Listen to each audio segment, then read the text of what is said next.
हरे कृष्णा। आप सभी भक्तों को विजय एकादशी की अनंत और अनंत शुभकामनाएं। आप सभी के जीवन में भगवान विष्णु और माता लक्ष्मी की कृपा सदैव बनी रहे। विजय एकादशी का व्रत एकादशियों की तरह बहुत ही कल्याणकारी माना गया है। मान्यता है कि जो व्यक्ति विजय एकादशी का व्रत करता है उसे इस लोक में विजय प्राप्त होती है और उनका परलोक भी अक्षय बना रहता है। आज की इस वीडियो में आप सभी विजय एकादशी की संपूर्ण व्रत कथा सुनेंगे। आप सभी श्रोतागण इस व्रत कथा को बड़े ही प्रेम पूर्वक और ध्यान पूर्वक सुने। आप सभी की मनोकामनाएं अवश्य ही भगवान विष्णु पूर्ण करेंगे। युधिष्ठिर ने पूछा, वासुदेव, फाल्गुन मास के कृष्ण पक्ष में किस नाम की एकादशी होती है? कृपा करके बताइए। भगवान श्री कृष्ण बोले, युधिष्ठिर, एक बार नारद ने कमल के आसन पर विराजमान होने वाले ब्रह्मा जी से प्रश्न किया, सुरश्रेष्ठ, फाल्गुन के कृष्ण पक्ष में जो विजया नाम की एकादशी होती है, कृपया उसके पुण्यायक वर्णन कीजिए। ब्रह्मा जी ने कहा, नारद सुनो, मैं एक उत्तम कथा सुनाता हूँ जो पापों का अपहरण करने वाली है। यह व्रत बहुत ही प्राचीन, पवित्र और पाप नाशक होता है। यह विजय नाम की एकादशी राजाओं को विजय प्रदान करती है, इसमें तनिक भी संदेह नहीं है। पूर्व काल की बात है, भगवान श्री रामचंद्र जी 14 वर्षों के लिए वन में गए और वहाँ पंचवटी में सीता और लक्ष्मण के साथ रहने लगे। वहाँ रहते समय रावण ने चपलतावश विजयात्मा श्री राम को तपस्विनी पत्नी सीता को हर लिया। उस दुख से श्री राम व्याकुल हो उठे। उस समय सीता की खोज करते हुए वे वन में घूमने लगे। कुछ दूर जाने पर उन्हें जटायु मिले। उनकी आयु समाप्त हो चुकी थी। इसके बाद उन्होंने वन के भीतर कंबंध नामक राक्षस का वध किया। फिर सुग्रीव के साथ उनकी मित्रता हुई। तब पश्चात श्री राम के लिए वानरों की सेना एकत्रित हुई। हनुमान जी ने लंका उद्यान में जाकर सीता जी का दर्शन किया और उन्हें श्री राम को चिन्ह स्वरूप मुद्रिका प्रदान की। यह उन्होंने महान पुरुषार्थ का काम किया था।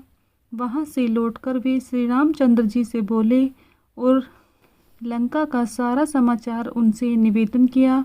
हनुमान जी को याद सुनकर श्रीराम ने सुग्रीव को अनुमति से लंका को प्रस्थान करने का विचार किया और समुद्र के किनारे पहुंचकर उन्होंने लक्ष्मण से कहा, सुमित्रा नंदन, किस पुण्य से इस समुद्र को पार किया जा सकता है?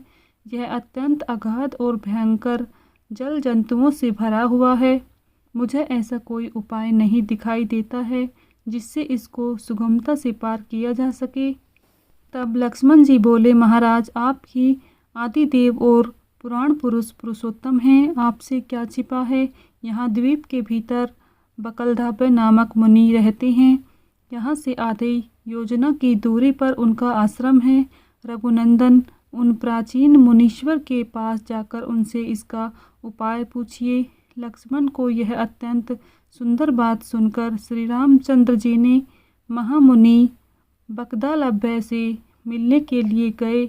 वहाँ पहुंचकर उन्होंने मस्तक झुकाकर मुनि को प्रणाम किया। मुनि उनको देखते ही पहचान गए कि ये पुराण पुरुषोत्तम श्री राम हैं, जो किसी कारणवश मानव शरीर में अवतरित हैं। उनके आने से महर्षि को बड़ी प्रसन्नता हुई। उन्होंने पूछा, श्री रामचंद्र, आपका कैसे यहाँ पर आगमन हुआ? श्री राम बोले, प्रहनन, आपकी कृपा से राक्षसों सहित लंका जीतने के लिए सेना के साथ समुद्र के किनारे आया हूँ। मुनि, अब जिस प्रकार समुद्र पार किया जा सके वह उपाय बतलाएं, मुझ पर अति कृपा होगी। तब मुनि ने कहा, फाल्गुनी कृष्ण पक्ष में जो विजय नाम की एकादशी होती है उसका व्रत करने से आपकी विजय होगी। निश्चय ही आप अपनी वानर सेना के साथ समुद्र को पार कर लोगे। हे राजन, अब इस व्रत को फलदायक विधि सुनिए। 10वीं तिथि के दिन आने पर एक कलश स्थापित करें। वह सोने, चांदी, तांबे या मिट्टी का भी हो सकता है। उस कलश को जल से भरकर उसमें 5 पल्लव डालें। उसके ऊपर भगवान नारायण के सुवर्णमय विग्रह को स्थापित करें। फिर एकादशी के दिन प्रातःकाल स्नान करें। कलश को पुनः स्थापित पूर्वक स्थापित करें।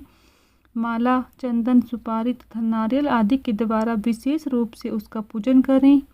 कलश के ऊपर सब धान्य और जौ रखें। गंध, धूप, दीप भांति भांति के नैवेद्य से पूजन करें। कलश के सामने बैठकर वह सारा दिन उत्तम और कथा वार्ता आदि के द्वारा व्यतीत करें तथा रात में भी जागरण करें। अखंड व्रत की सिद्धि के लिए घी का दीपक जलाएं। फिर द्वादशी के दिन सूर्योदय होने पर उस कलश को किसी जलाशय के समीप, नदी, झरने या पोखरी के तट पर ले जाकर स्थापित करें और उसकी विधिवत पूजा करके देवी प्रतिमा सहित उस कलश को वेद वेता ब्राह्मण के लिए दान कर दें। महाराज, कलश के साथ ही भी बड़े बड़े दान देने चाहिए। श्री राम, आप अपने युद्धपतियों के साथ इसी विधि से प्रयत्नपूर्वक विजय का व्रत कीजिए, इसके आपकी विजय होगी। ब्रह्मा जी कहते हैं, नारद, यह सुनकर श्री रामचंद्र जी ने मुनि के कथनानुसार उस समय विजय एकादशी का व्रत किया। उस व्रत के करने से श्री रामचंद्र जी की विजय हुई। उन्होंने संग्राम में रावण को मारा, लंका पर विजय पाई और सीता को प्राप्त किया। बेटा, जो मनुष्य इस विधि से व्रत करते हैं उन्हें इस लोक में विजय प्राप्त होती है और उनका परलोक भी अक्षय बना रहता है। प्रेम से बोलिए भगवान विष्णु की जय, माता लक्ष्मी की जय, श्री रामचंद्र जी की जय। यहीं पर विजय एकादशी की व्रत कथा संपन्न होती है। अगर आप सभी को हमारी यह कथा पसंद आई है तो प्लीज़ वीडियो को लाइक शेयर करें।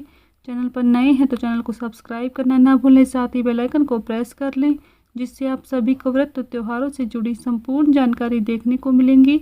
मिलती हूँ नेक्स्ट वीडियो में, तब तक के लिए सभी को राधे राधे, जय श्री कृष्णा।